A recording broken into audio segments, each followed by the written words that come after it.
Welcome to another episode of the 100th Mile podcast. It is day 7, a full week now into Via, one of the hardest ultra cycling races in the world. 4,000 kilometers the riders have to cover, and a lot of them are over half distance at this point. With me today, I've got race director Ian Toe and special guest. We have Kristen Marie. Hi. Also known as the cycling sister. That's true. And we're going to hear all about that in just a minute. So thank you very much for joining us. In today's episode, there's all sorts of things to look forward to. We're going to be covering what's happened in the last 24 hours of the race. We are going to have Ian's Hannibal segment of the day. I caught up with one of the riders who scratched from the race, Kishan. It'd be really interesting to hear what he's got to say. Our roving reporter Neil has disappeared out into the mountains to catch up with some of the riders. And we're going to be discussing the effects that heat is having on the competitors. So, Kristen Marie, you've come all the way from northern Germany to be with us. Yeah. What has brought you here to Via? What has inspired you about this ultra cycling race? You know, I'm very much interested in ultra cycling, even though I have to confess that I'm only a baby ultra cyclist. So I'm doing only the shorter stuff. But you are a passionate cyclist. Yes, I am. I really love cycling, and I'm more on the gravel track. So I'm doing in Germany the Orbit series. So we will have the tracks you have to follow and so on, and I go to some events and do some races, but not so long stuff, because it's always a question of time and mountains, and I'm more used to the headwind and not to mountains. So this is the challenge for me. Are there many other sisters who ride bikes? There are sisters who ride bikes, but not in the ultra scene and not on gravel bikes and so on, more on e-bikes. So what made you start racing gravel and ultra? I think it was so when I became 40, and you are questioning yourself, what do I want to do? And then COVID hit, and I learned about the Orbit series, and I thought, why not? So, and it was, let's try it. And it was great to dive into this, and I learned that there's a wonderful community, a very open-minded community, and they welcome everybody. And yes, and then I got interested in all this ultra cycling stuff, and I really love the things that are going on in your head, in your heart when you are on a bike. And this is really cool, it's fun. And sometimes it's challenging. And you go farther beyond your own borders and so on. I love the passion. And what are you doing here at the race? How are you helping out? So I learned about the race in autumn. I think I saw it on Instagram, and I thought, hey, cool, this is great. I love the idea of being here at the refuge to welcome the riders who come in, to might be a bit exhausted, might long for some fresh stuff, who might be happy to, if there's someone who listens to them, to all the epic stories from this wonderful and challenging race. And I'm happy that I can be here and help out with that. I have no doubt that they will be incredibly grateful. I know we are. You've already been helping us eat far more healthily than we have been on the road until recently. So thank you for that. And I'm looking forward to getting to your insight and your passion for this race. So let's jump into what's happened over the last 24 hours. Ian, let's get into the men's race. What's going on over there? So Adam Bialek passed through here, arriving at Turin, the refuge here, at about 1:30. He left about 7:30 this morning. And how did you think he was looking? What were your thoughts when he came in? He was very clear-minded, even though he'd only had 1 hour sleep. He had a good maybe 5 hours sleep here. Very clear-minded, looking pretty fresh. Looking like he's not slowing down, is he? No, it's a shame for the second and third, because he's got quite a gap. Yeah. And it looks like Will Vousden may arrive at almost the same time as Lucas Becker, and they're vying for second place. But Will Vousden has not yet climbed Nivelle, whereas Lucas took pretty much the same hike bike route that Adam took. So Lucas, when he meets Will here, they will have quite an interesting exchange, and we're looking forward to watching that, because Lucas will have maybe a 6-hour lead on Will. Further back, we have on parallel tracks Christian Jakubek, Michele Pagano and Bruno Vicht. So that's vying for 4th place.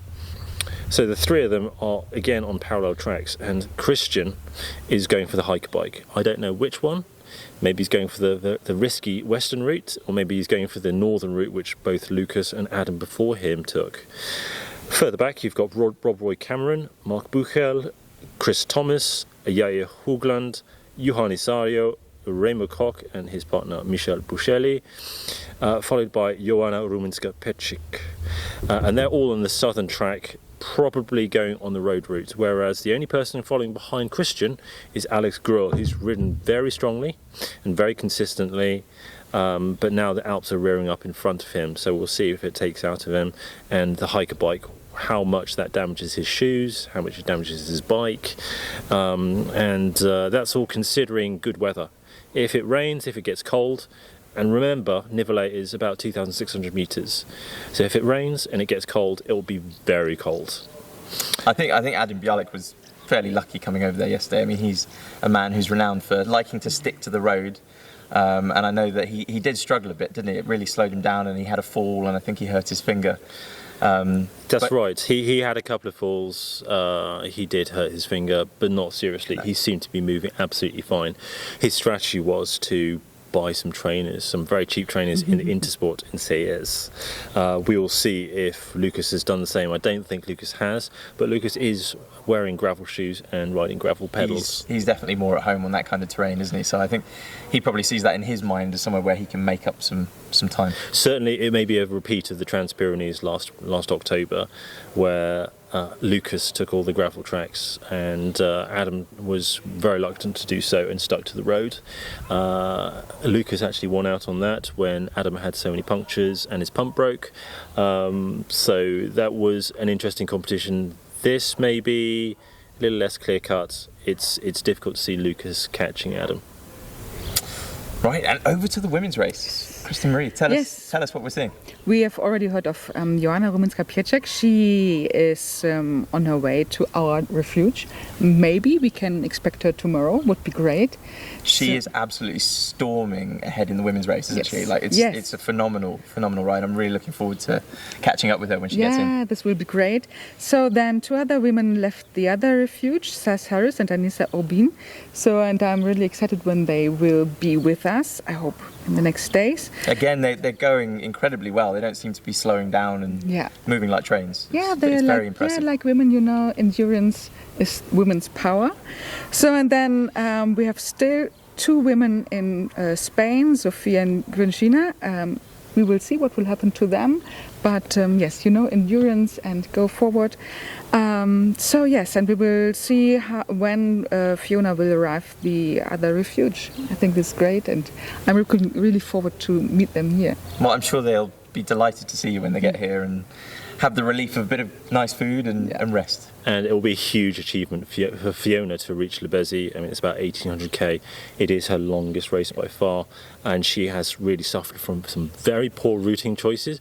Like many others, it's a rookie error, but she's really soldiering on, and that was a great video that you showed. Yeah, if you go back and you watch the segment about Fiona, our feature in yesterday's podcast, you'll just see how determined she is and how excited the achievements are along the way for her, because as Ian said, this will be, to this point, far further than she's ever ridden in one go before, and it doesn't look like she's slowing down. Power to her and her buddy, Saz Harris. So before the race, we partnered riders together to give moral support and some advice and some help, and just to create that more communal connection, so that they'd have a friendly face to meet at the start.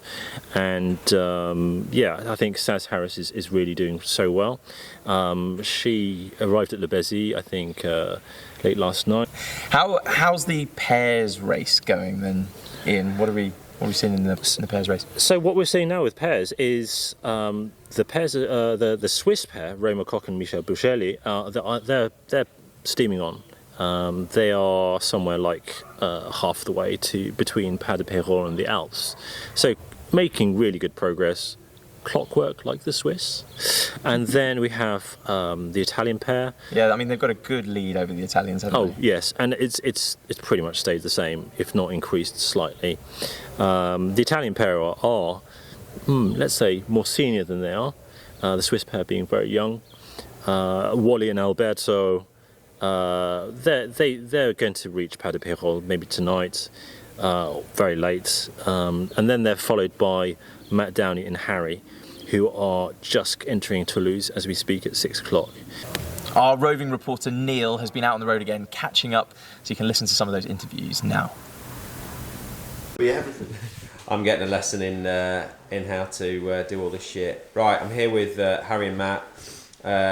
Second pairs at the moment? Third. The two Italians are sleeping downstairs. Yeah. So you've just rode 24 hours through the night to get here. You both look pretty knackered. Tell me, what lessons have you learnt since day one? I think you've learned a lot more than I have. I don't even know. I can't even think. Eat. I think that's one big lesson. Eat proper meals. Like the first day, I think I didn't. I think I had a baguette maybe or something. Maybe some of your crisps for lunch. That was it really. And then I was just snacking on random things. So I wasn't eating a lot. And then the second day I was really suffering. So eat more. Don't underestimate sort of like the heat either. Yeah. Shit. You learned that one, eh? Yeah. Although there's not. I've learned the lesson before. I've got a really bad heat stroke before. I suppose, yeah. Learned that lesson before, or yeah, suffered and not learnt that lesson and did the same thing again? Well, I thought I had. I was doing everything that I could do in the moment to control it. Like I was taking breaks. I was drinking properly. I was taking lots of tablets. Controlling it, and then when it got too much, I stopped. But the damage was already done at that point. But yeah, so should have come out a little bit earlier and acclimatised. Should have been the lesson. Sat around in the sun for a couple of days. When did you get to the point where you thought, I can still do this? Probably when I got to Madrid. So we rode to a city called Albacete, which was like 211 kilometres from the start. And then from there, eventually I left there at about 10 p.m. on my bike. I felt really I probably shouldn't have started riding then, but I was really lightheaded.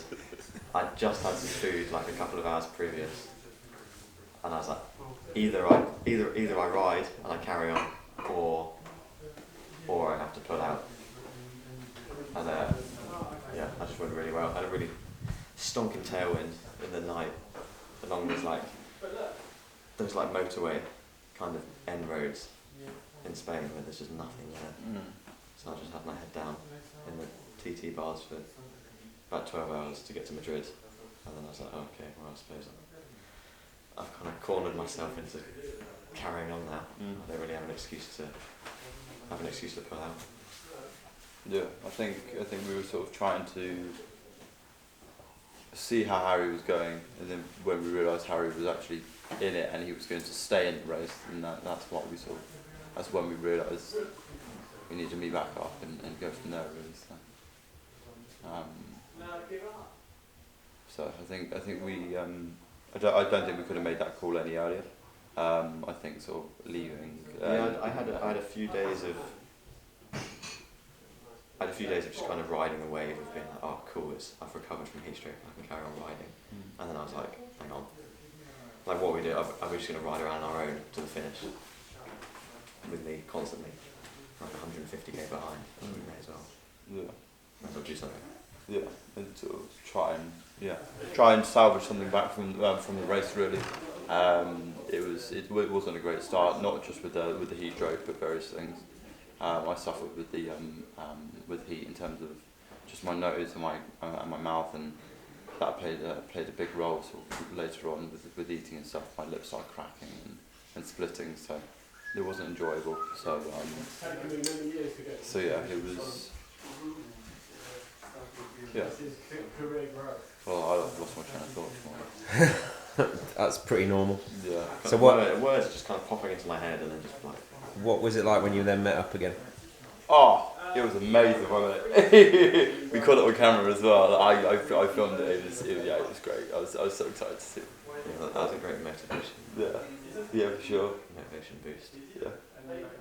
And do you now feel you're working better together as a pair? I think we're still trying to understand each other. I think obviously we've raced and we've ridden together, but we've never ridden like an ultra before together. So I think learning each other's weaknesses and things like the strengths and weaknesses is a big learning curve. So we're still learning about each other. Yeah, we spent the last couple of days kind of firefighting various problems that pop up. I bought a new saddle yesterday in a bike shop, just as kind of like a last ditch attempt to fix some. I can't remember the exact name, but there's like fluid on my sit bone. It's basically a big saddle sore. So I just bought a new saddle would fix that. So it's kind of sorting that out. But yeah, we might go back to some more races. Do you think you can still catch first? No, absolutely not. Do you think you can give it a go? Well, Yeah, I mean- we'll keep going. We'll keep going as if because if something happens to them, then we're still in the race. Like we'll continue to fight for it, but the chances are it's not going to happen. The Swiss riders are riding very efficiently, and because we unfortunately lost that initial day, they are a day ahead of us, and to bring that back is going to be quite hard, especially with obviously Harry racing to catch back up with me. That's taken a lot out of Harry compared to sort of if we were just sort of racing from day one. So that's sort of like that's a knock-on effect as well. So it'll be very, very difficult to catch them, but it would need something to happen to them for us to catch them, I think. Yeah, which could happen. I mean, obviously we've had loads of stuff just pop up randomly. I'm sure everyone else has had random stuff pop up. So if they lose a day, then it's back on. But yeah, we come from a road racing background, and if we're ever dropped from a road race and you're kind of back in the convoy of cars, like we'd always try and sprint back on again, even if that is pointless, basically. You're never going to do anything afterwards. You still don't just give up. You just sit up. So. No, yeah, for sure. So there is hope. We're going to continue racing it as if we're racing for first. That's just our competitive nature, I think. So. Now, I did have a call from Harry earlier where he wanted to scratch, and I gave him some solutions, as I do all riders who want to scratch. We first have a conversation. I don't accept scratches by text, only by phone, and definitely not at night. So I gave him the same advice that I gave other riders, and solution. What was his complaint? His complaint was severe saddle soreness to the level that he had 10 out of 10 pain.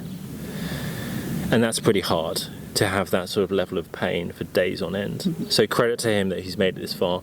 He reported having to ride from the top of Peresord all the way to Le Béziers, standing up and not being able to put the power down. So that's both incredibly tiring, aerodynamically inefficient, that you find with that heat stroke that he was suffering on day one, if you remember.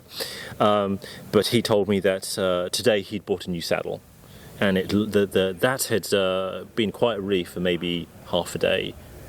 But the saddle soreness has come back, and he's tried creams and painkillers, and this is not a long-term solution.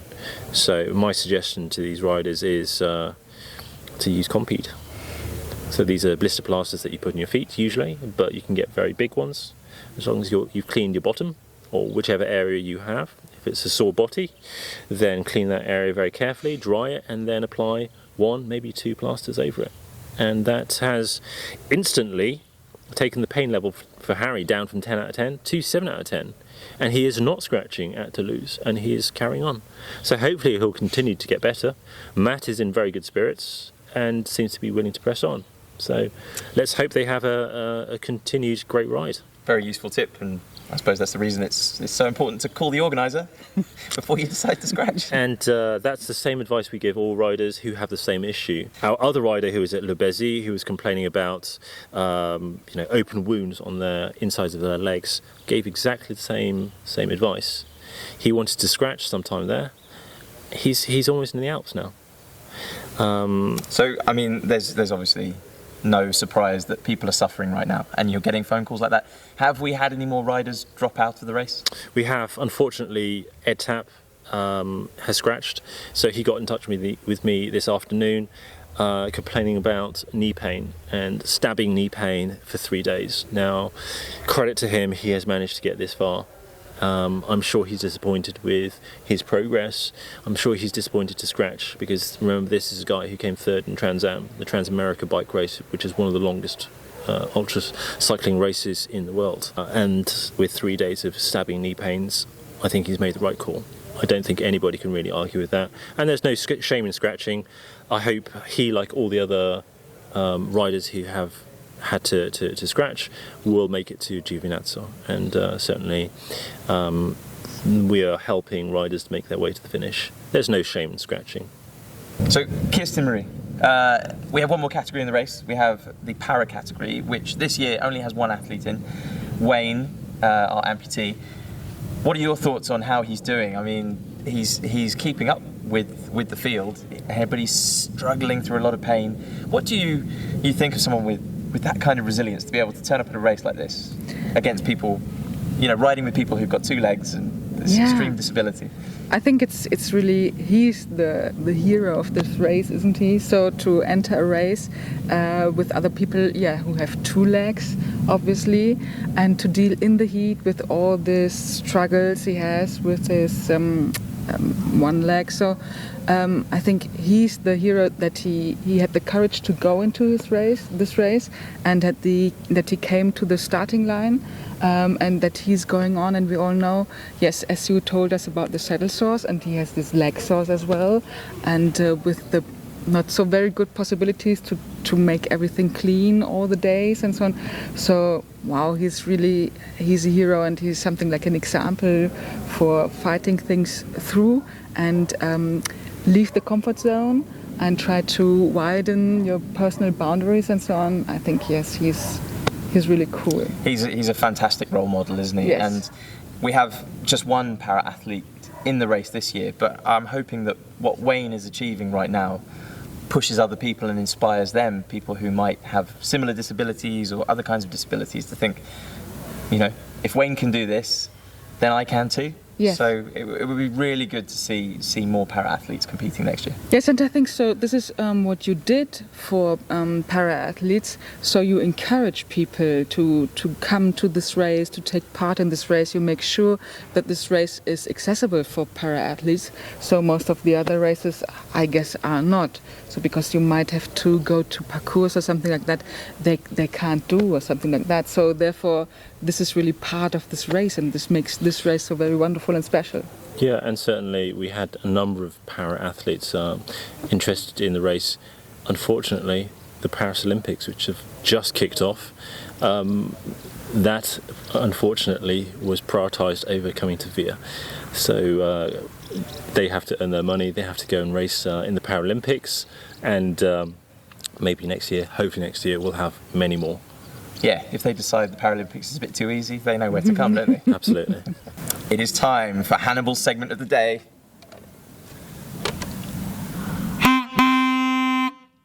Ian, what are you going to give us today? I think earplugs. I'm getting good at blowing that horn, aren't I? Pretty loud. It's a nice horn. Right, so today's fact is quite appropriate, and I like to choose appropriate facts to what's been happening so far. So Le Béziers has been a wonderful refuge, and we're really thankful to the Carters for being so welcoming and so hospitable to all our riders. It's been a place where we thought before, we knew the Carters, we thought it would be a place where the riders would not want to leave. That has turned out to be absolutely true. The number of riders who've gone into the pool, played table tennis, just been sleeping everywhere, eating and chilling out at Le Béziers, we've seen so many posts.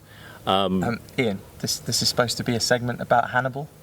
Yes, so Hannibal took an army of 100,000 from the south of Spain. Wait.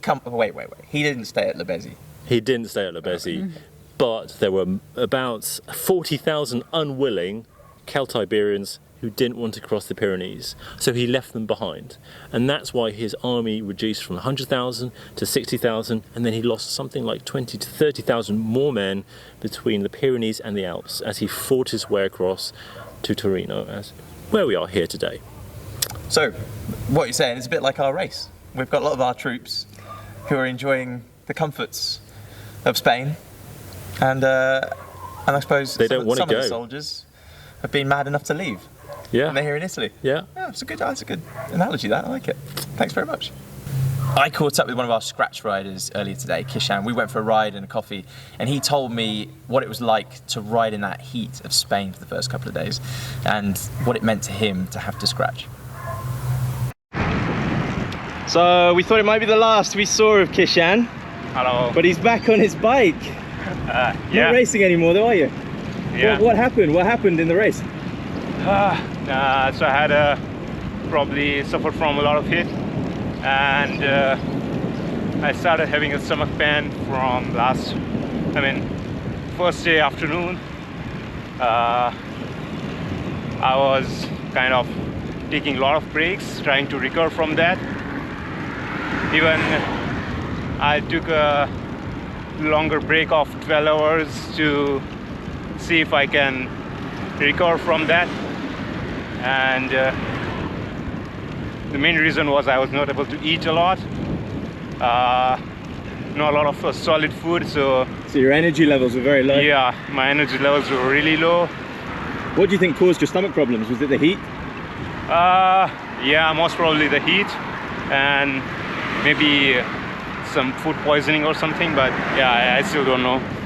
But the heat was insane there. Yeah, tell us about that. That first day looked brutal. What was it like riding in that? Yeah, we started at 9 a.m. but then within 1 hour it was kind of 12 p.m. of India, the peak heat, and we kept riding. The temperatures were really high. The main thing was we were riding through the plains of Spain, like a lot of ground, open grounds, and that's why probably the temperatures were really higher than, and no shade at all, a lot of short trees, and yeah. Are you used to that? Is it hot back in India like that? Yeah, it is hot like that in India, but I think maybe a bad day or something. Yeah.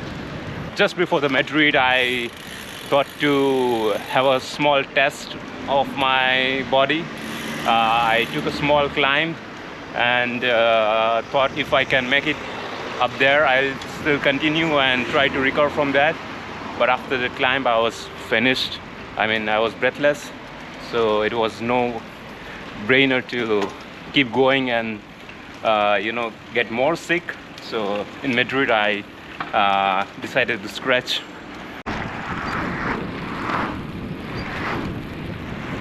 I came from India, right? If someone asks me that where I'm from, and when I say India, the response is always like, "Oh, you came so far, right?"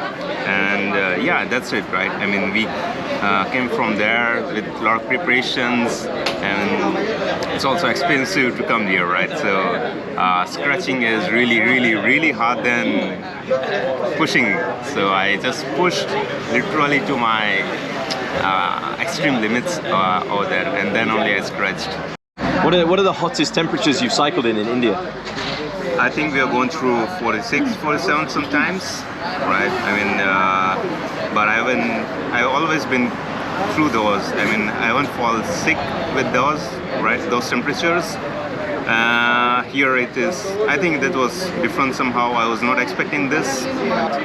I was not even expecting that I would fall sick or anything. I was too much confident about that. And so tell people what happened after you decided to scratch and after your race finished. What did you do then? I find some hostels out there.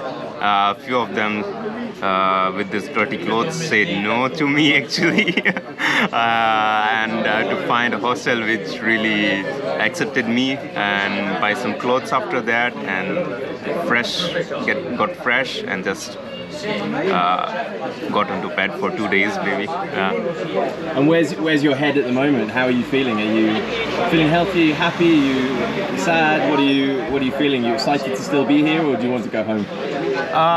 I think I really wanted to go home, hug my family and say like, oh, really sorry for this, but yeah, there is a sadness inside me which really wanted to do this because I waited a year for this, right?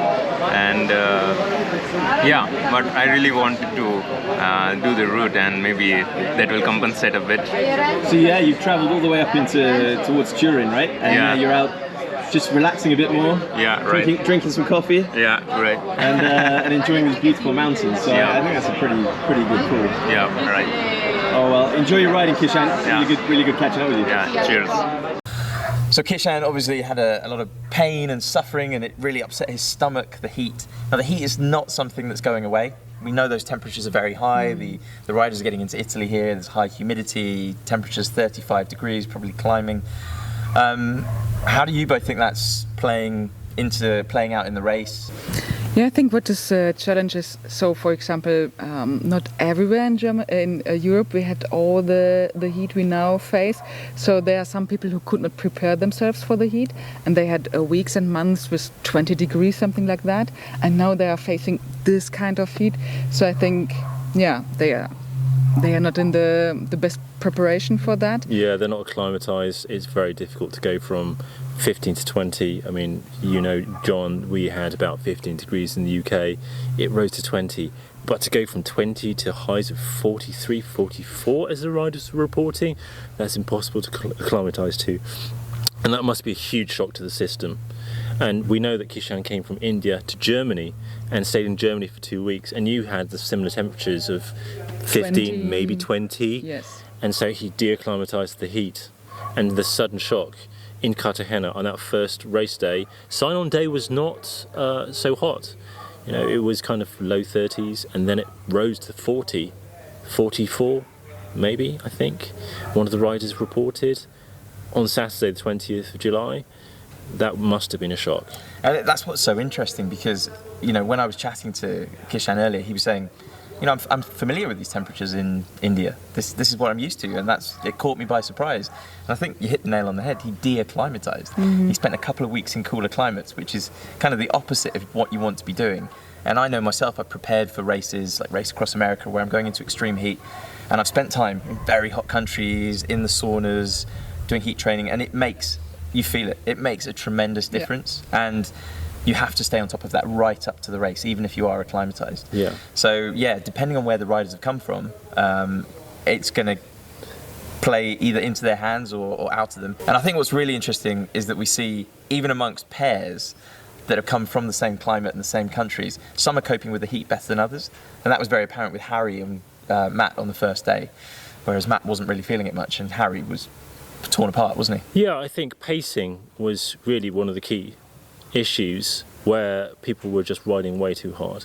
So we had riders scratching within 6 hours, riders getting ill within a couple of hours. And I think it's the excitement of the start of a race, where everybody's feeling so pumped, so full of adrenaline.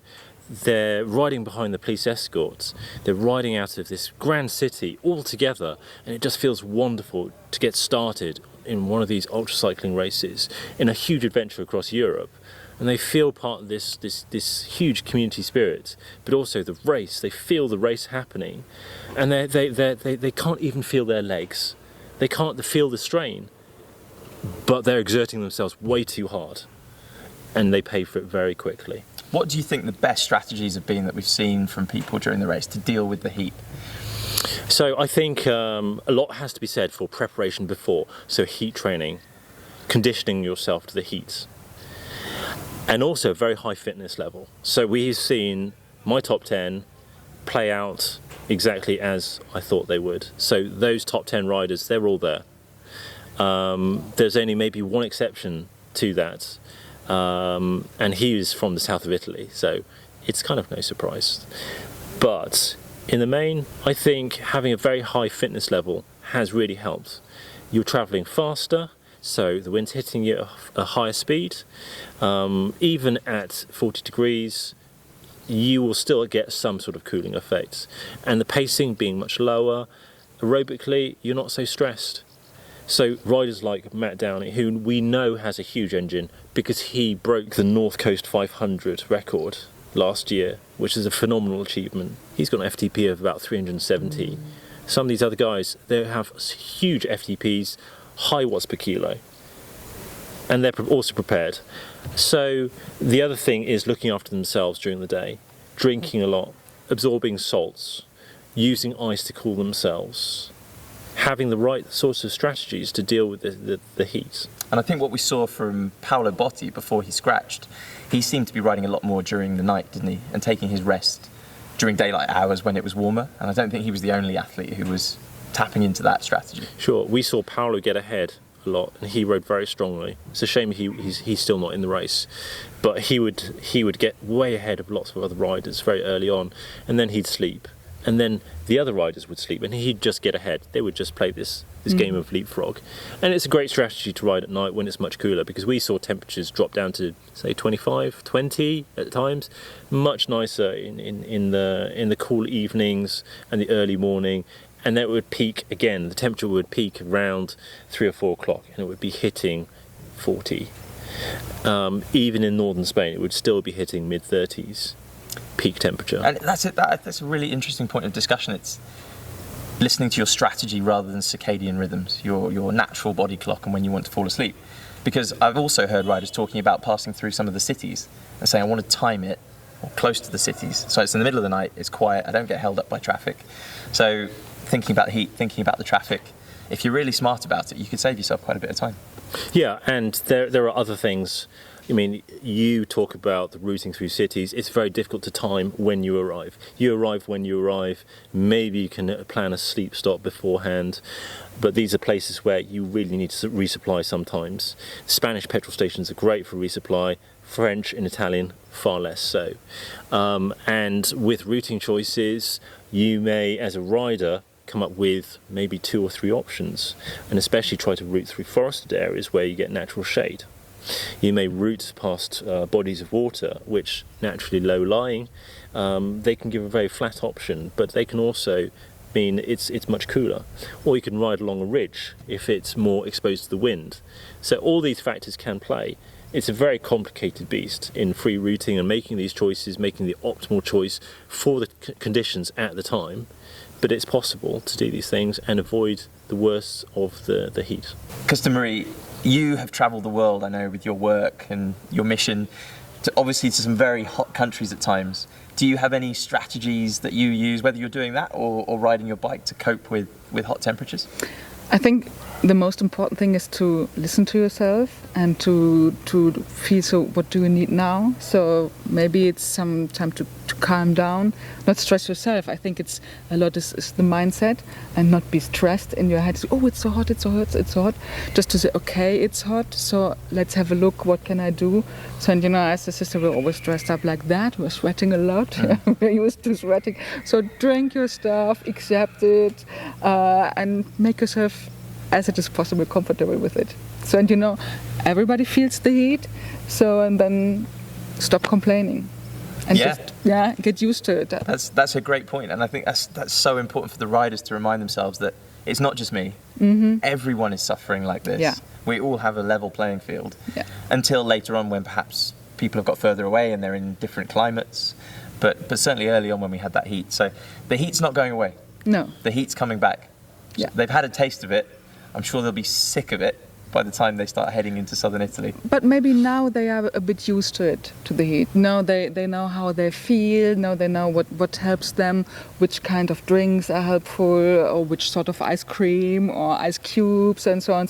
So maybe now they are a bit used to the strategy and they think, okay, I know that. It will be interesting to hear what kind of requests you're getting when the riders start arriving here at the second refuge. This is what I've been drinking. Get me some of this. We have several kind of drinks. You're very well prepared. What are you going to be hydrating them with? Fresh fruits. Lots of fresh fruits. Yes. Yeah, that's absolutely ideal, isn't it? Lots of energy. Yes. We've got Red Bull, plenty of Red Bull waiting for the riders, haven't we? Cool Red Bull. Yeah. Iced tea, water, all sorts of things. Yes. So they will be well looked after. And my go-to drink is, because in Germany we know this, Coke mixed with Fanta. So this is, we call this Mezzo Mix or Spezi, and this is my go-to drink when you are riding Spezi, when you are riding in hot temperature. So try this, mix Coke with Fanta. Oh, I think we need to get some of this out for the riders when they get in. Have this. Oh, you're ahead of the game. I took love care it. for that. Yeah. Great job. Top tips from the cycling sister. Yeah. Got a round of applause as well. Thank you. Well, that comes to the end of the episode. All we have left to do is make our predictions for the next 24 hours and perhaps look at the ones from yesterday. I said that Adam Bialek would be in by midnight. He was slightly later than that. He got held up by the off-road section. I think he arrived at about 1:30 in the morning. Still not slowing down though. Your prediction, Ian? I think I predicted that Lucas was going to catch Will. And certainly the positions now as Lucas descends Nivole and Will approaches here, the refuge in Turin, the Velodromo. I think that's also going to come true. So it hasn't happened yet, but could be this evening. Will, when he reaches the refuge, he will probably have an out and back climb of about 6 hours. So Lucas, when he arrives here, won't have to go back up Nivole. He will carry on to the next gate in Cascata. Okay, so what's your prediction then, Ian? You've got one. Give us it for the next 24 hours. So my next prediction is Christian Jakobek will take 4th place, quite clearly, having done the hike bike section in a similar fashion to Lucas and Adam. I think Bruno Vict is riding very strong, so he will come in behind Christian, but he is doing the road route. So our top 10 is going to consolidate, but it's still quite fierce competition. Very detailed, as ever, Ian. Yes, your one prediction was at least 2, but thank you very much. And my prediction is that we will meet Joanna tomorrow here at our refuge. That's so exciting. Yes, she it really is flying, isn't she? Yeah, I'm looking forward to seeing that. There is another race going on between Will Dixon, who we've now managed to catch up with a couple of times, and Sam Muscat from Melbourne, Australia. The two of them have been leapfrogging each other for days. We don't know how that one's going to play out, but we're going to try, if we can, tomorrow or the next day to catch up with Sam and get a bit of an insight into how his race is going. But I think for the next day, I think Sam might hold the lead from Will. So we'll see what happens. That's my prediction. Thank you very much for listening.